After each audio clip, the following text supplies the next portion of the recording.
तो 16 कमेटी आ चुकी है मैम, है ना। बहुत सारे बदलाव भी हुए हैं, नया सिलेबस भी आ गया है, बच्चों को चैट जीपीटी वगैरह भी सिखाया जाएगा और इसमें नए नए इलेक्टिव कोर्स भी शामिल हुए हैं। तो ये बच्चों के लिए कुछ बढ़िया हो, क्या करें इसके लिए? बिल्कुल। तो सर एक वीडियो, क्योंकि आज के टाइम में हमें पता है चैट जीपीटी या मैं बोलूँ एआई का क्या यूज है, वो आपको बिल्कुल जो हमारी नई 6th डीन कमेटी आई है उसमें सब कुछ आपको ये पढ़ाया भी जाएगा। एआई को एग्रीकल्चर में कैसे यूज करते हैं, इवन आजकल हम एग्जाम में देखें तो बहुत सारे क्वेश्चंस भी बनते हैं। तो ये पर्टिकुलर वीडियो आपके उसी डाउट्स को लेके है कि अगर हम बात करें आपके 6th डीन कमेटी में कौन से नए सब्जेक्ट्स को इंक्लूड किया गया है, उसके बारे में हम आज चर्चा करेंगे। चलिए एक कंप्लीट वीडियो के थ्रू सारी चीजें समझ लेते हैं डिटेल में। हेलो एवरीवन, तो फाइनली सेशन को स्टार्ट करते हैं। जितने आपके डाउट्स थे बीएससी फर्स्ट सेमेस्टर में बात करें, जो अभी हमारे पास 6th डीन कमेटी आई है, तो उसमें क्या आपके लिए नई ऑफरिंग्स हैं। तो यहाँ पे हम समझेंगे डिटेल में 6th डीन कमेटी, जैसे कि अभी तक जितनी भी आईसीआर के द्वारा यूनिवर्सिटीज हैं वहाँ पे 6th डीन कमेटी को फॉलो कर लिया गया है। 74 जो एग्रीकल्चर की यूनिवर्सिटी है इनमें कंप्लीटली अब जो पढ़ाई होगी ये 6th डीन कमेटी के द्वारा होगी। तो समझते हैं इसको वन बाय वन करके सारी चीजें किस तरीके से रहने वाली है। तो बिल्कुल मैं अगर स्टार्टिंग करूं, हमें पता है जब हम लोग बीएससी एग्रीकल्चर की या फिर ये सारे आपके पास आते हैं कोर्सेज, तो ये जो सारे कोर्स हैं ये बेसिकली हमारे 4 साल के कोर्स होते हैं, यानी कि 4 साल आपको लगेंगे, जिसमें आगे आपको सेमेस्टर्स देखने को मिलते हैं। यानी कि ये 4 साल जो 1 साल होगा वो आगे 2 सेमेस्टर्स में डिवाइड होता है। यानी कि कुल बात करें तो आपकी पूरी बीएससी की जर्नी या इनमें से आप कोई भी अगर ऑप्ट करते हो वो आपकी 4 साल की मतलब कि 8 सेमेस्टर्स आपको कवर करने रहेंगे। अब पहली बात मैं आपको ये बता दूं कि कौन कौन से हमारे इसमें ऑफरिंग्स रहती हैं, जैसे कि आप BSc agriculture honours, horticulture, BTech agriculture engineering, biotechnology, BTech food tech जिसको हम कहते हैं food technology, agri business ABM, BSc honours forestry, या फिर फिशरी साइंस का भी ऑप्ट कर सकते हो। लास्ट पे लिखा है कम्युनिटी साइंस। ये सारी हमारे पास ऑफरिंग्स हैं। इसके बाद आगे बात करें इसमें, तो हमारे पास आती है कि जब हम लोग अब बात करते हैं कि इसमें 6th डीन कमेटी में क्या कुछ हमारे लिए नया आया है, उसके बारे में समझते हैं क्या है। बिल्कुल। तो जैसे ही आप अपने बीएससी में या जितने भी मैम ने भी सब्जेक्ट आपको बताए वहां पे आप एडमिशन लेते हो तो आपकी जो पढ़ाई है 6th डीन कमेटी के अकॉर्डिंग होनी चाहिए। तो यहाँ पे अगर हम मान चलें एक एग्जाम्पल के थ्रू, यानी कि आप फर्स्ट सेमेस्टर में अगर हो तो आपका सेमेस्टर काउंट होगा 1, यानी कि 1 साल में 2 सेमेस्टर रहेंगे और 2 सेमेस्टर में आपको अलग अलग चीजें देखने को मिलेंगी। किस तरीके से समझते हैं, आपका सेमेस्टर रहने वाला है फर्स्ट, ठीक है, और यहाँ पे आपको इस तरीके से ये आपका पूरा यहाँ पे ब्यौरा देखने को मिलेगा, जिसमें आपके पास डिफरेंट यहाँ पे आपको सब्जेक्ट दिए गए हैं और इन सब्जेक्ट को एक कोर्स कोड दिया जाता है। ठीक है, कोई भी सब्जेक्ट यहां से अगर आप पिक कर रहे हो तो उसका एक सब्जेक्ट कोड होगा और यहां पे आपको कोर्स टाइटल देखने को मिलेगा, यानी कि कोर्स का क्या नाम है। साथ ही साथ यहां पे आपको क्रेडिट आवर्स देखने को मिलते हैं और रिमार्क्स में आपको इसकी इंफॉर्मेशन देखने को मिलती है। अगर हम 1 बाय 1 करके यहाँ पे बात करें, जैसे कि कोई एक कोर्स अगर आप पिक कर रहे हो, जैसे कि फर्स्ट ईयर में हो, आपको सभी यहाँ पे जो 11 आपको सब्जेक्ट दिए गए ये पढ़ने हैं। इसमें से कुछ तो होंगे आपके क्रेडिट आवर्स, इनके नंबर आपके फाइनल जो आपकी मार्कशीट आएगी उसमें काउंट होंगे, और कुछ ऐसे होंगे जिनके मार्क्स आपको काउंट नहीं होंगे, जिनको सिर्फ आपको पास ही करना है। समझते हैं कौन कौन से यहाँ पे क्रेडिट है और यहाँ पे नॉन क्रेडिट कौन से हैं। तो जैसे कि आप यहाँ पे देख पा रहे हो कि यहाँ पे कुछ जो कोर्स है यहाँ पे आपका बकायदा दिया भी गया है। मान चलते हैं कोई एक सब्जेक्ट है, आप एग्रोनॉमी को पढ़ रहे हो और एग्रोनॉमी का जो कोर्स कोड रहने वाला है वो आपकी यूनिवर्सिटी के अकॉर्डिंग हो सकता है चेंज भी हो, लेकिन 6th डीन कमेटी के अकॉर्डिंग यहाँ पे AGRO-111 यहाँ पे रहने वाला है। यानी कि जब भी आप एग्जाम दोगे तो वहां पे आपको कोर्स कोड पूछा जाएगा, वहां पे आपको इसको फिल करना है। फिर आपको पूछा जाता है यहाँ पे नाम, यानी कि सब्जेक्ट का जो नाम होगा ये आपका होगा फंडामेंटल ऑफ एग्रोनॉमी। इसके अलावा फिर आता है क्रेडिट आवर्स। अच्छा, क्रेडिट आवर्स में आप देखोगे कि यहाँ पे जो लिखा है 3 ब्रैकेट के अंदर 2+1 लिखा है। इसका मतलब क्या हुआ कि आप जब भी फंडामेंटल ऑफ एग्रोनॉमी सब्जेक्ट पढ़ोगे, इसकी एक वीक में आपको 3 क्लास लगेंगी और 3 क्लास में 2 जो क्लासेस हैं ये आपकी रहने वाली हैं थ्योरी क्लासेस, और एक जो क्लास आपकी रहेगी ये रहेगी प्रैक्टिकल क्लास। यानी कि ये जो सब्जेक्ट है आपका 3 क्रेडिट का है और 2 यहाँ पे आपको जो है ये आपको थ्योरी क्लासेस देखने को मिलना है, एक जो है ये आपको प्रैक्टिकल क्लास देखने को मिलना है। इस तरीके से अगर हम सब्जेक्ट देखें तो सभी आपको सब्जेक्ट का यहाँ पे क्रेडिट आवर्स दिया है। फिर आते हैं इसमें नॉन क्रेडिट जो बेस है, ठीक है, यहाँ पे यानी कि नीड बेस है। नीड बेस ऐसे मान चलो आपकी जो 12th है ये मैथ से हुई है, तो अब आपको बीएससी में मैथ्स नहीं पढ़नी है, ये मैथ्स जो सब्जेक्ट है ये उन बच्चों को पढ़ना है जिनका एग्रीकल्चर बैकग्राउंड है। दूसरा यहाँ पे आता है नॉन ग्रेडियल। नॉन ग्रेडियल का बेसिकली मतलब क्या है, इन जो आपके सब्जेक्ट है इनमें सिर्फ आपको पास होना है, ठीक है। ये आपको फाइनल जो आपकी मेरिट बनेगी, फाइनल स्कोर कार्ड आएगा, उसमें इसके नंबर काउंट नहीं किए जाएंगे। तो इस तरीके से आपको यहाँ पे देखने को मिलती हैं। बिल्कुल। तो फिर आता है, ये हमने पूरा ब्यौरा आपको बता दिया कि किसको कौन से कोर्स ऑप्ट करने हैं। कुछ कोर्स नए ऐड हुए हैं, जैसे कि हम बात करते हैं एकेडमिक कोर्स कौन कौन से हैं, आपके एबिलिटी इनहेंसमेंट कोर्स कौन कौन से हैं, इसके अलावा स्किल इनहेंसमेंट कोर्स कौन कौन से हैं, ग्रेडियल कौन कौन से हैं, नॉन ग्रेडियल कौन कौन से हैं। बिल्कुल। तो सर यहाँ पे मुझे एक आपकी बहुत अच्छी बात लगी कि यहाँ पे जब हम लोग नए नए गए थे तो हमें तो ये समझने में ही टाइम लग गया था, ये 3 जो ब्रैकेट में लिखा है 2+1 इसका मतलब क्या है। पर आज के टाइम में जितने भी हमारे बीएससी वाले एस्पिरेंट्स हैं उनको एक पहले ही एक झलक जिसको हम कहते हैं, नो डाउट पढ़ना आप लोगों ने है, आपको स्कोर भी आप लोगों को ही करना है, पर जब आपको एक आइडिया लग जाता है, क्योंकि ये हमारे टाइम पे बहुत बड़ी कंफ्यूजन थी कि 2+1 3+1 का मतलब क्या हुआ। तो जैसे कि सर ने बताया 2+1 का मतलब कि हफ्ते में 2 क्लास आपकी जाएंगी थ्योरी की, 1 लगेगी आपकी प्रैक्टिकल की। ये तो बात होगी हमारी जो इसमें 2+1 3+1 कोर्स ड्यूरेशन की अगर बात करें। दूसरी, अगर हम लोग 6th डीन कमिटी का सबसे बड़ा एडवांटेज देखें ना, तो बच्चों को यही है कि इन्होंने केवल आपको हर चीज थ्योरी पे फोकस नहीं किया, इतने सारे इन्होंने नए नए कोर्सेज को ऐड किया है specifically that will be helpful for your skill enhancement. और उन्हीं कोर्स का नाम भी क्या रखा है, SEC, यानी कि स्किल एनहांसमेंट कोर्सेज की अगर बात करें तो इन्होंने आपको एक बुके, जिसको हम कहते हैं एक अच्छी खासी लिस्ट दे दी कि आपका जिसमें मन है, आपको लगता है कि मुझे अगर फॉरेस्ट्री का करना है आप उसमें जा सकते हैं, वुड प्रोडक्ट्स हो गया, लैंडस्केप मैनेजमेंट हो गया। जैसे अगर मैं बताऊं ये DDA के अंडर बहुत अच्छी वैकेंसीज निकलती है लैंडस्केपिंग की। बहुत अच्छी का मतलब ये नहीं मैं कहूंगी बहुत हजारों में निकलती है, उसका मतलब एनुअली अगर हमें कोई वैकेंसी एग्रीकल्चर में देखने को मिलती है तो बच्चों वो हमारी अच्छी वैकेंसी में ही आती है।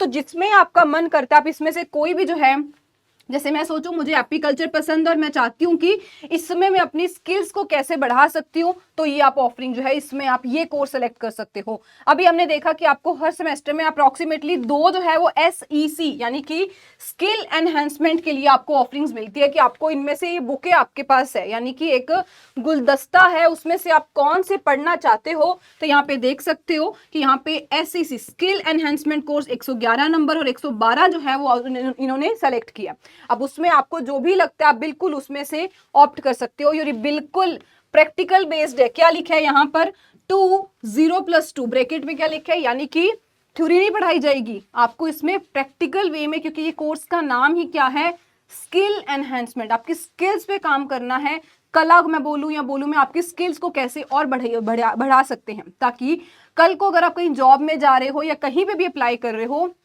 अगर आपके पास प्रैक्टिकल नॉलेज होगी कैसे संभालना है, तो बिल्कुल वो आपकी एग्रीकल्चर जर्नी को और ज्यादा ब्यूटीफाई करने में हेल्प करेगा। तो यहाँ पे अभी हमने देखा कि यहाँ पे इन्होंने 2 बुकेज आपको दिए हैं, जैसे कि पहले आपके पास ये हो गया, सेकंड आपके पास आते हैं कि आप इनमें से भी ऑप्ट कर सकते हो। बायो फर्टिलाइजर, पेस्टिसाइड प्रोडक्शन हो गया, मशरूम प्रोडक्शन।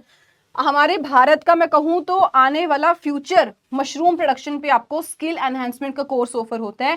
आपको लगता है आपका हल्का सा भी इंटरेस्ट है इधर, अपना फ्यूचर आप इधर देख पाओगे, तो बिल्कुल आप ऐसे कोर्सेज को जो जरूर ऑप्ट कर सकते हो। तो ये एक थोड़ा सा मैं कहूंगी सही होगा कि अगर आपको अपनी स्किल्स पे काम करने का मौका मिलेगा। और ये बहुत बेहतरीन है जो इन्होंने 6th डीन कमिटी में ये चीजें ऐड की है, क्योंकि ये आज की हमारी नीड है, जरूरत है, एग्रीकल्चर में ये जरूरत बन चुकी है। तो यहाँ पे आगे बात करें सीड टेक्नोलॉजी, मतलब अलग अलग उन्होंने आपको ऑफरिंग्स दी है। अब आगे बात करते हैं सर आप। बिल्कुल बिल्कुल। तो जैसे कि फर्स्ट ईयर में हम आते हैं तो सिंपल वहाँ पे आपका फर्स्ट सेमेस्टर, जैसे कि मैंने पहले बताया, मैम ने आपको बताया कि इलेक्टिव जो कोर्स हैं, इलेक्टिव कोर्स इनको हम स्किल इनहेंसमेंट कोर्स के नाम से यहाँ पे जान रहे हैं। तो ये आपको ऑप्ट करने, आप अपनी इच्छा के अकॉर्डिंग, यानी कि जो चीज़ आपको बढ़िया लगती है, आपको मशरूम में जाना है तो मशरूम वाला आप ऑप्ट कर सकते हो। आपको फॉरेस्ट्री में अच्छा लगता है कि फॉरेस्ट्री आपको पढ़नी है तो आप उसमें जा सकते हो। अगर हम यहाँ पे फर्स्ट सेमेस्टर की स्टार्टिंग करें तो आप फर्स्ट सेमेस्टर में जब होगे तो आपको कोर्स का जो नाम है, मैंने जैसे बताया कि इस तरीके से नाम रहेगा, क्रेडिट आवर्स आपको इस तरीके से रहेंगे। अब सबसे बढ़िया बात यह है इस डीन कमेटी की, यहां पे आपको हर एक चीज के बारे में डिटेल में बता दिया गया।